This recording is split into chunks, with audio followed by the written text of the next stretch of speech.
দর্শক, আমাদের হাতে এসেছে আন্তর্জাতিক যুদ্ধের গুরুত্বপূর্ণ সংবাদ শিরোনাম। শুরুতেই জানাবো অত্যন্ত গুরুত্বপূর্ণ সংবাদ। সেভেন সিস্টার্স, হিন্দু ও পাকিস্তান নিয়ে এত চিন্তিত কেন ভারত? এরপরে জানাবো সিরিয়ার সাবেক প্রধানমন্ত্রী বাশার আল আসাদের মসনদ নড়বড় করে দেওয়া কে এই আল গুলামি, থাকবে তার বিস্তারিত। এরপরে থাকবে আমেরিকা কোনো প্রতিশ্রুতি মেনে চলেনি, বললেন আয়াতুল্লাহ কাজেম সিদ্দিকী। এদিকে ইউক্রেন যুদ্ধ ঘিরে যে কোনো পদক্ষেপ নেয়ার ইঙ্গিত রুশ পররাষ্ট্রমন্ত্রীর। এবার প্রতিপক্ষ চীনের জন্য রাষ্ট্রদূত বেছে নিলেন ডোনাল্ড ট্রাম্প। এবং সর্বশেষ জানিয়ে দিব অসহযোগ আন্দোলনের হুমকি ইমরান খানের। ভিউয়ার্স, এতক্ষণে শুনছিলেন গুরুত্বপূর্ণ সংবাদ শিরোনাম, এবারে বিস্তারিত।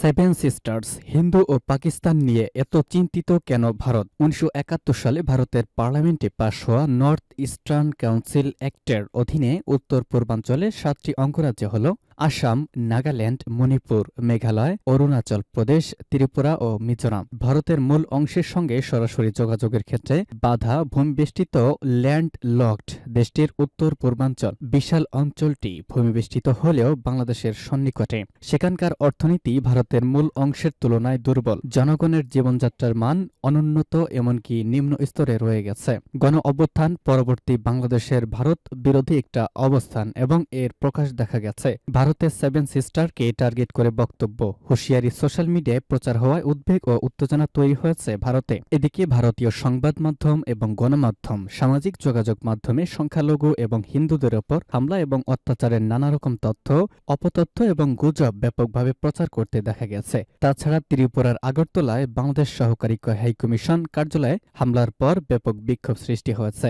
ঢাকায় বিভিন্ন রাজনৈতিক দল ও সংগঠন আলাদা আলাদা কর্মসূচি দিয়েছে, প্রতিবাদ বিক্ষোভ করেছে। এছাড়া বাংলাদেশের সঙ্গে পাকিস্তানের সম্পর্কের গতি প্রকৃতি ভারতের দৃষ্টি আকর্ষণ করেছে, কারণ বর্তমান সরকারের সময় পাকিস্তান থেকে সরাসরি পণ্যবাহী জাহাজ বাংলাদেশে এসেছে। ভারতের ওপি জিন্দাল গ্লোবাল ইউনিভার্সিটিতে আন্তর্জাতিক সম্পর্কের অধ্যাপক শ্রীরাধা দত্ত বাংলাদেশ নিয়ে গবেষণা করেছেন বহু বছর ধরে।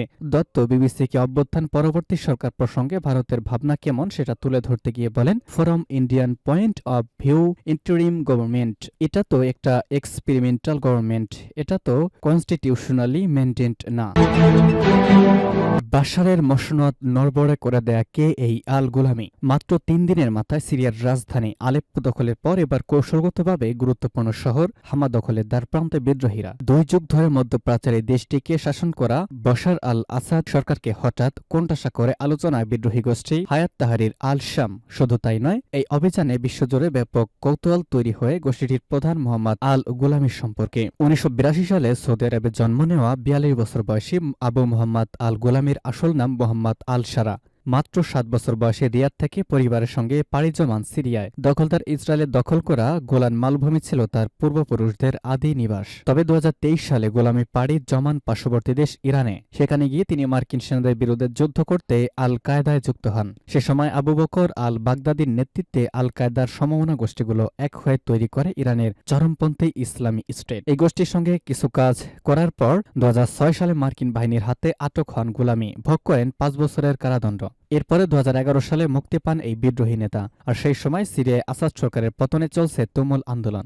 এই সুযোগে দেশটিতে বাগদাদি আল কায়দার শাখা হিসাবে আল নুসরা ফ্রন্ট গড়ে তোলার দায়িত্ব দেন গুলামির হাতে, যা গুলামিকে এনে দেয় ব্যাপক পরিচিতি এবং ক্ষমতা। আর এই সুযোগটিকে ভালোভাবে ব্যবহার করেন গুলামি। সিরিয়ার ইদলিব অঞ্চলে তৈরি করেন তার বাহিনীর শক্ত অবস্থান। আমেরিকা কোনো প্রতিশ্রুতি মেনে চলেনি, বললেন আয়াতুল্লাহ কাজেম সিদ্দিকী। ইসলামী প্রজাতন্ত্র ইরানের প্রভাবশালী আলেম আয়াতুল্লাহ কাজেম সিদ্দিকী বলেছেন, ইরানকে দেওয়া কোনো প্রতিশ্রুতি রক্ষা করেনি আমেরিকা। তিনি শুক্রবার জুমার নামাজের খুতবায় একথা বলেন। তিনি আরো বলেন, আমেরিকার সাথে আলোচনা করে কোনো লাভ হবে না। তারা আন্তর্জাতিক আইন ও নীতিমালা মেনে চলে না। আমেরিকা একটি দস্যু রাষ্ট্র এবং তাদের কাছে শক্তি হল যুক্তি। দুর্বল জাতিগুলোর কাছে তারা চাঁদা দাবি করে। ইরানের ছাত্র দিবস উপলক্ষে তিনি বলেন, ছাত্র সমাজের মধ্যে সাম্রাজ্যবাদ ও আধিপত্যবাদ বিরোধী চেতনা জোরালো রাখতে হবে। এ প্রসঙ্গে তিনি ইরানের মার্কিন মদতপুষ্ট সামরিক অভ্যুত্থানের ইতিহাস তুলে ধরেন এবং সবাইকে সজাগ থাকার আহ্বান জানান। শুক্রবার জুমার নামাজের খতিব সিরিয়ার বর্তমান পরিস্থিতি তুলে ধরে বলেন, ইরানের জনগণ ও সরকার সবসময় ইসলামী প্রতিরোধ ফ্রন্ট ও সিরিয়ার পাশে থাকবে। এ প্রসঙ্গে তিনি ইরানের পররাষ্ট্রমন্ত্রীর আঞ্চলিক দেশগুলো সফরের কথা তুলে ধরেন। ইউক্রেন যুদ্ধ ঘিরে যে কোনো পদক্ষেপ নেয়ার ইঙ্গিত রুশ পররাষ্ট্রমন্ত্রীর। ইউক্রেন যুদ্ধে যে কোনোভাবেই রাশিয়ার কৌশলগত পরাজয় না হয় তা নিশ্চিত করতে যে কোনো পদক্ষেপ নেয়ার ইঙ্গিত দিয়েছেন দেশটির পররাষ্ট্রমন্ত্রী সের্গেই ল্যাভরভ। এক সাক্ষাৎকারে তিনি বলেছেন, রাশিয়ার এই পদক্ষেপ সম্পর্কে পশ্চিমাদের ধারণা দিতেই সম্প্রতি ইউক্রেনে নতুন একটি হামলা চালিয়েছে রাশিয়া। নভেম্বরে পূর্ব ইউক্রেনের দনিপ্রো শহরে নতুন একটি ক্ষেপণাস্ত্র দিয়ে হামলা চালায় রাশিয়া। ক্ষেপণাস্ত্রটি পরীক্ষা করতে এই হামলা চালানো হয়েছিল বলে জানিয়েছেন রুশ প্রেসিডেন্ট ভ্লাদিমির পুতিন। হুঁশিয়ারি দিয়ে তিনি আরও বলেছিলেন, প্রয়োজন পড়লে যুদ্ধক্ষেত্রে এমন অন্যান্য ক্ষেপণাস্ত্র কাজে লাগাবেন তিনি। ল্যাভরভের সাক্ষাৎকারটি গতকাল সম্প্রচার করা হয়। সেখানে তিনি মার্কিন সাংবাদিককে বলেন, কিয়েভ সরকারকে দূরপাল্লার ক্ষেপণাস্ত্র দেওয়া যুক্তরাষ্ট্র এবং দেশটির মিত্রদের বুঝতে হবে যে তারা রাশিয়ার যে কৌশলগত পরাজয়ের কথা বলছে তা কোনোভাবেই আমরা সফল হতে দেব না। সাক্ষাৎকারে ইংরেজিতে কথা বলেন রুশ পররাষ্ট্রমন্ত্রী। তিনি বলেন, পশ্চিমারা কোনো দেশ, অঞ্চল, মহাদেশ নির্বিশেষে পুরো বিশ্বের ওপর নিজেদের আধিপত্য ধরে রাখতে লড়াই করে, আর আমরা লড়াই করি আমাদের বৈধ নিরাপত্তা স্বার্থে। 2022 সালে ফেব্রুয়ারিতে ইউক্রেনের সামরিক অভিযান শুরু করে রাশিয়া। এর আগে পশ্চিমারা রাশিয়াকে নিরাপত্তার নিশ্চয়তা দিতে ব্যর্থ হয়েছিল বলে মন্তব্য করেন ল্যাভরভ। সে সময় পুতিনের সঙ্গে সাক্ষাৎ করেছিলেন ফ্রান্সের প্রেসিডেন্ট এমানুয়েল ম্যাক্রো। সাক্ষাতের পর তিনি বলেছিলেন, ইউক্রেন পরিস্থিতির অবনতি হয় এমন কোনো পদক্ষেপ না নেয়ার নিশ্চয়তা দিয়েছে রাশিয়া।